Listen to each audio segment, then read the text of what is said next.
sih halogen itu? Halogen merupakan golongan 7A atau salah satu golongan utama dalam sistem periodik. Nah, kenapa sih diberi nama halogen?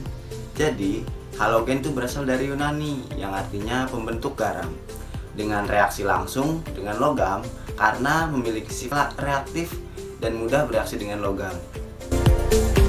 Golongan halogen terdiri dari unsur fluorin, klorin, bromin, yodium, dan astatit yang merupakan unsur yang memiliki anion bermuatan -1.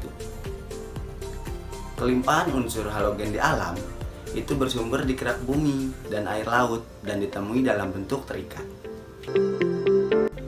Selanjutnya kita membahas mengenai sifat-sifat fisik unsur-unsur halogen. Yang pertama ada struktur.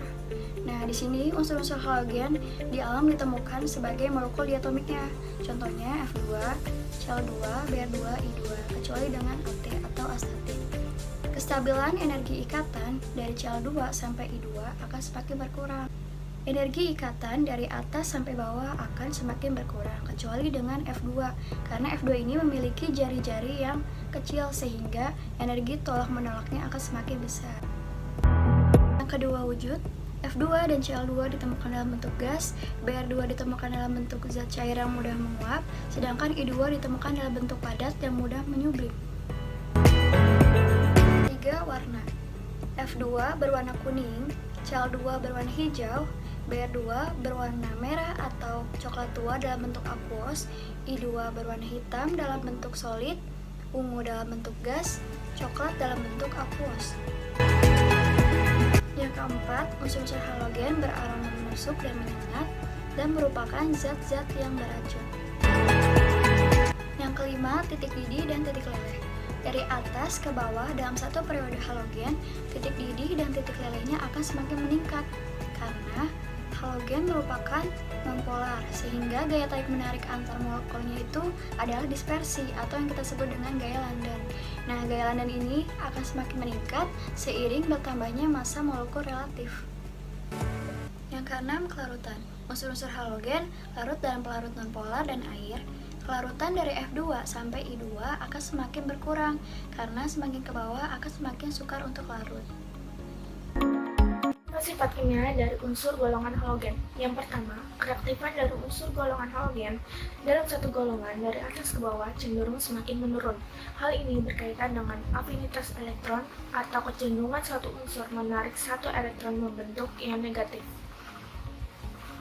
Kedua, ada daya oksidasi dari unsur golongan halogen. Daya oksidasi dari unsur golongan halogen akan semakin menurun dalam satu golongan.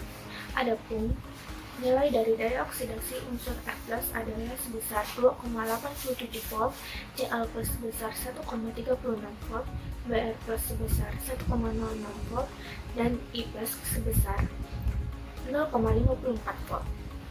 3. Ada reaksi pendesakan antar halogen. Unsur halogen yang memiliki daya oksidasi lebih besar dapat mengoksidasi unsur halogen yang daya oksidasinya lebih kecil.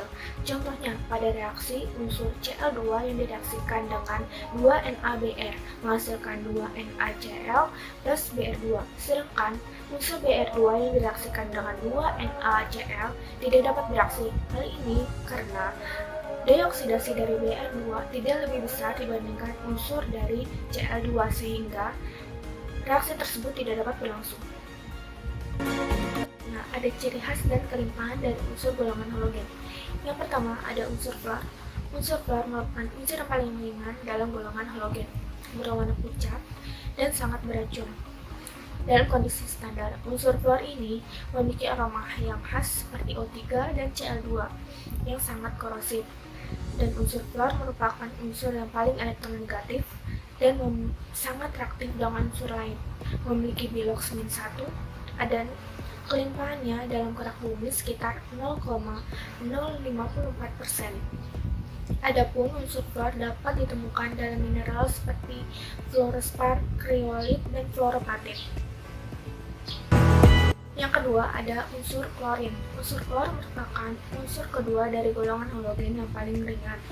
Unsur klor memiliki warna hijau kekuningan dengan ciri khas yang bau.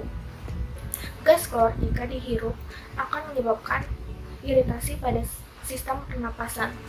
Unsur klor memiliki beberapa bilangan oksidasi seperti -1, +1, +2, +3, +4, +5, +6, dan +7. Unsur klor kelimpahannya dalam kerak bumi sekitar 0,017%. Unsur klor juga dapat ditemukan dalam air laut. Unsur klor biasanya dapat ditemukan dalam senyawa NaCl, KCl, MgCl2, dan CaCl2. 3. Ada unsur bromin. Unsur bromin merupakan cairan yang berwarna orange gelap yang mudah menguap. Unsur bromin ini memiliki bilangan oksidasi yaitu -1, +1, +3, +4, +5, dan +7. Unsur dari Br2 ini jika terkena kulit dapat menyebabkan luka bakar, dan uap dari Br2 ini jika terkena mata dapat menyebabkan iritasi, dan jika terhirup dapat menyebabkan iritasi pada sistem pernapasan. Adapun kelimpahan dari unsur Br2 ini yaitu dalam kerak bumi sekitar 0,0003%. Air laut merupakan salah satu sumber dari unsur Br2. Unsur Br2 dapat ditemukan dalam bentuk bromida, endapan garam, dan air mineral. Yang keempat, ada unsur iodium. Unsur iodium pada suhu 298 Kelvin membentuk kristal berwarna ungu gelap. Dalam tekanan 1 bar, unsur ini berubah menjadi uap berwarna ungu gelap. Adapun bilangan oksidasi pada unsur ini adalah -1, +1, +3, +5, dan +7. Kelimpahannya dalam kerak bumi sekitar 0,00049%. Yang adalah unsur astatin. Unsur astatin merupakan unsur terberat dalam golongan halogen. Unsur ini merupakan unsur kimia radioaktif yang sangat langka. Unsur astatin ada dalam fase padat berwarna hitam dan memiliki bilangan oksidasi yang sama seperti iodin, yaitu -1, +1, +3, +5, dan +7. Unsur astatin hanya dikenal dalam bentuk isotop radioaktifnya yang memiliki waktu paruh yang pendek. Hal ini kenapa kelimpahan dalam bumi astatin sangat sedikit atau jarang, karena unsur astatin tidak stabil dan hanya memiliki waktu paruh yang sangat pendek. Reaksi-reaksi pada unsur halogen. Yang pertama, reaksi dengan logam. Logam ditambah gas halogen akan menghasilkan garam. Misalnya 2Na ditambah Cl2 akan menghasilkan 2NaCl. Yang kedua, reaksi dengan hidrogen. Hidrogen ditambah gas halogen akan menghasilkan asam halida. Misalnya H2 ditambah Cl2 akan menghasilkan 2HCl. Yang ketiga, reaksi dengan basa. Klorin sampai iodin dapat bereaksi dengan basa, dan hasilnya tergantung pada temperatur saat reaksi itu berlangsung. Misalnya, Cl2 ditambah 2NaOH akan menghasilkan NaCl ditambah NaClO ditambah H2O. Yang keempat, reaksi dengan air. Khusus untuk fluorin terjadi reaksi hebat, yaitu F2 ditambah H2O akan menghasilkan 2HF ditambah setengah O2. Sedangkan untuk klorin hingga iodin terjadi reaksi disproporsionasi sebagai berikut.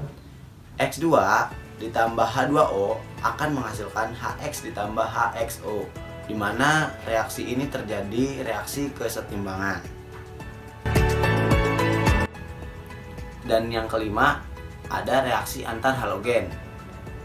Contohnya, X2 ditambah NY2 akan menghasilkan 2XYN. Y adalah halogen yang lebih elektronegatif dan N adalah bilangan ganjil 1-7. Selanjutnya, cara pembuatan unsur-unsur halogen. Yang pertama, fluorin. Fluorin bisa didapat dengan proses elektrolisis.